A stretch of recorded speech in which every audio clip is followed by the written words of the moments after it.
नमस्कार, मी शंकर क्षीरसागर राहणार वळ्याचा आहे. मी टमाटर घेऊन आज कोटवाडी मार्केटला आलतो. त्या वर्षी दरवर्षी आम्ही इतर जातीच्या लागवड करत होतो. यावर्षी डेमो म्हणून एक अर्धा एकराचा प्लॉट केलेला आहे. तर त्याचं उत्पन्न इतर जातीपेक्षा जास्त फुटवा आहे, याला जास्त सेटिंग आहे, झाडाला जास्त फळं आहेत. त्यामुळे ही शेतकऱ्याला परवडणारी जात आहे. आणि व्यापाऱ्याची मागणी गुरु टोमॅटो असेल तर पळत व्यापारी घ्यायला तयार आहे. प्लॉट ह्या बाकीच्या प्लॉटपेक्षा बाकीचा प्लॉट थांबलेला आहे. ह्याची अजून नव्हती चालू आहे. सेटिंग भरपूर आहे. त्या सेटिंगमध्ये जेवढं फुल लागलेलं आहे त्याची गळ होत नाही, काही नाही. ह्या वर्षी वातावरण खराब होतं तरी पण सेटिंग ही भरपूर झालेलं आहे. आणि ही माल व्यापाऱ्याने घेतल्यापासून 15 ते 20 दिवस ह्या मालाला काही सुद्धा होत नाही.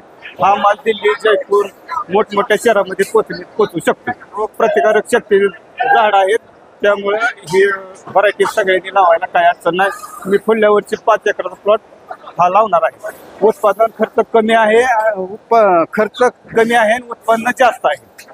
त्यामुळे ही व्हरायटी शेतकऱ्याच्या फायद्याची आहे.